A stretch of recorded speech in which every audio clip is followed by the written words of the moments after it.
again, fight fans. I am Jason Burgos for Sherdog.com. This is, of course, a new edition of Back Talk in what has been a pretty wild week in the world of mixed martial arts, and especially the UFC. This is not the first time I recorded this week's edition of Back Talk. This is now the second time, because the original version I recorded with some fantastic answers and some great questions from the Sherdog forums had to be scrapped because an hour after I did it, we found out that UFC 249 not going to happen. And the events coming up after probably postponed too. Pretty much the Tachi Palace fights thing that we all had read about, and now is the secret arena for the UFC. That's not happening because of Disney. And I am frustrated on my own level, not as frustrated as many of the fighters going through this, and everybody's going through this. But before I even get to the questions, these great questions we've got from the Sherdog forums, after I couldn't use my first group of questions, I've got to talk about something. We are just about a day removed from the news, like I mentioned, of UFC 249 being postponed and those events following it now being off. What has been a pretty controversial few weeks in UFC history, and that's saying something, has been put to a halt by the Walt Disney Company of all things, people. Could you imagine that? Walt Disney and that company knocked out the UFC in a way. That's pretty crazy to even think about. But that said, if you follow this space in the last few weeks, I've made it clear. I was not on board with this event really happening. I live in New York City, where we seem to get record death numbers from the coronavirus daily. I mean, we are living in some scary times. But if this event had to happen, then so be it. I am pro-fighter. In my mind, they are some of the hardest working athletes in all of sports. But unlike many other leagues, their level of compensation is far below the standard of other industries. I mean, we don't even got to talk about what some of the athletes in NBA and NHL and PJ golf or whatever are making, you know. And in the end, those are the people who really suffer the most in a situation like this. The UFC and most major promotions will be fine. They are a media company, you know, and they can continue to produce content and bring in revenue even when an event isn't even happening. But for the large majority of fighters, no fights means no money.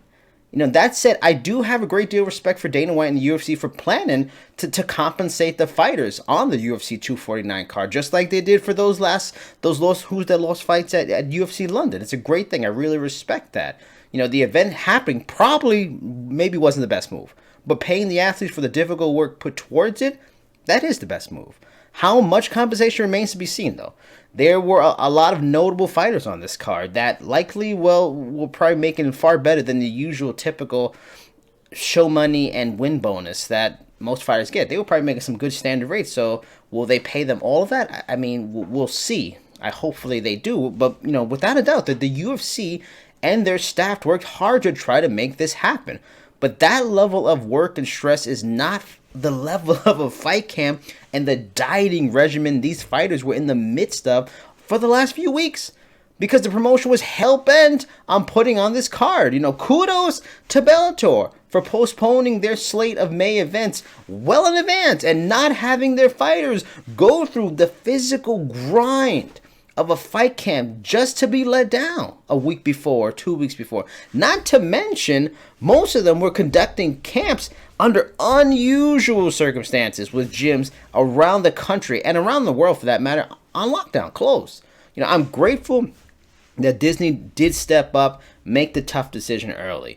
The fact that these fighters would have had to cut weight, something that can compromise the immune system while surrounded by one of the most contagious viruses the country has dealt with in a generation, it was a situation asking for trouble.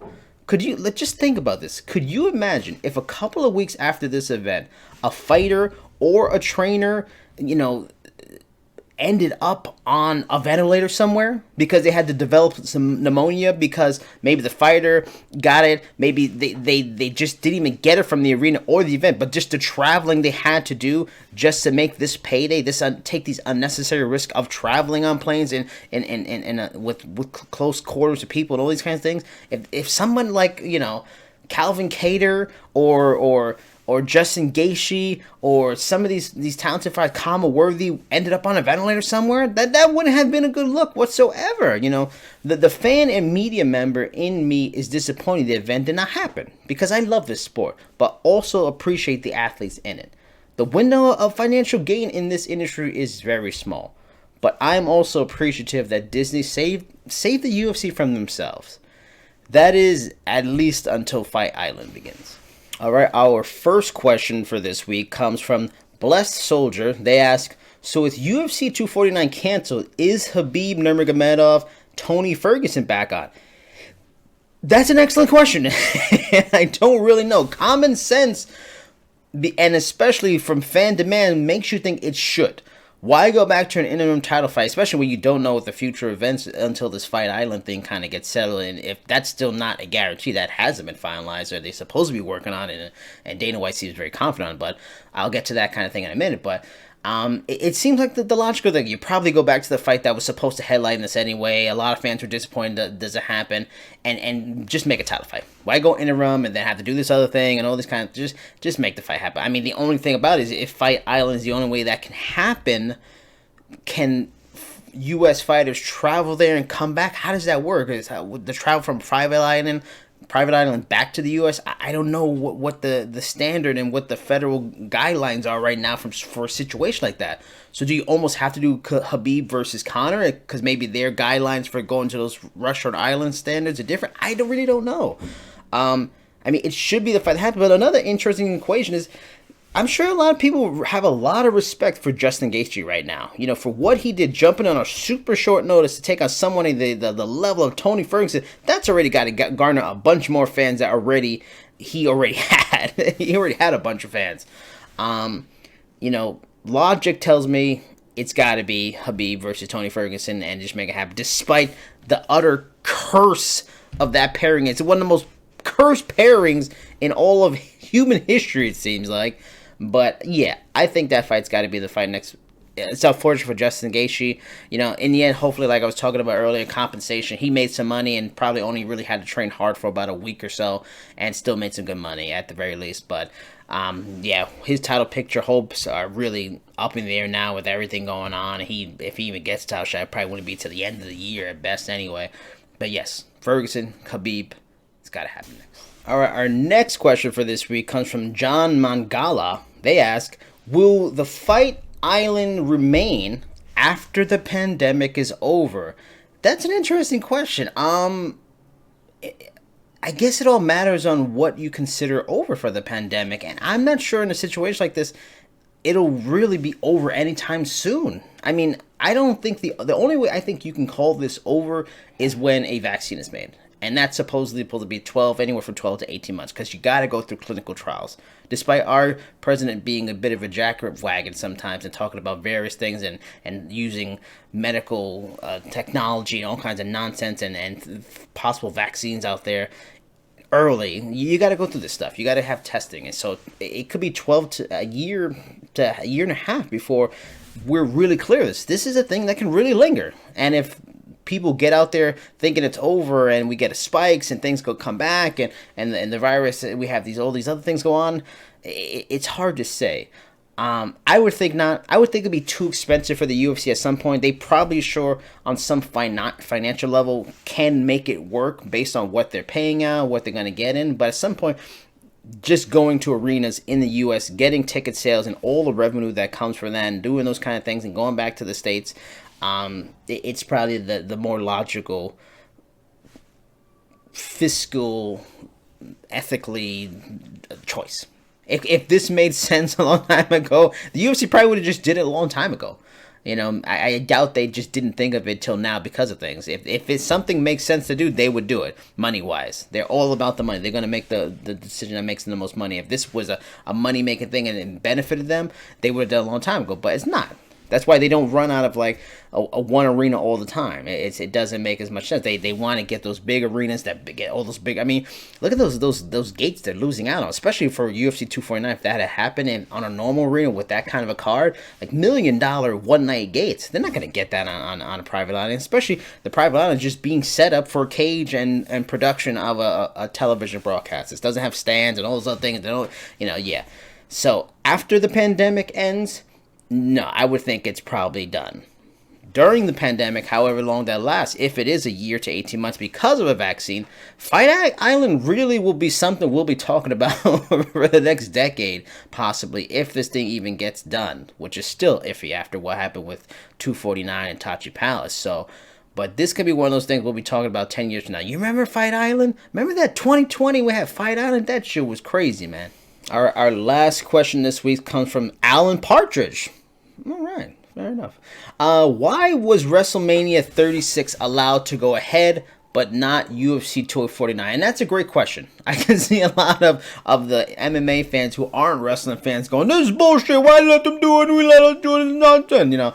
And that would be fair, but there's a lot of interesting factors that makes a big difference. Now, it's surprising that the UFC didn't get to have UFC 249 happen, considering that they are using Native American land, which made it pretty much ungoverned by the federal or state government of California. So the fact that it didn't happen is surprising, but there's different factors. In this instance, Disney stepped in on Dana White and the UFC and said, ESPN, we're not comfortable with having this go forward, shut it down. If there's no one that's going to air, I mean, the UFC, I guess, could have done it on Fight Pass, but I guess they clearly did that to keep their partnership with ESPN happy, and I'm sure contractually probably couldn't. They have to air it on ESPN.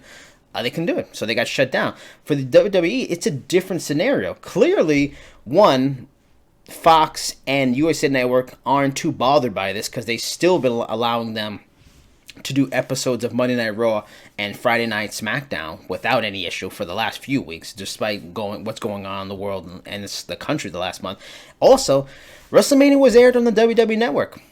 They're not beholden to any television partner. They own the network. That's their network. So they can air whatever the hell they want in it, and subscribers can watch whatever the heck they want in it, as long as it meets certain, guidelines for television, radio.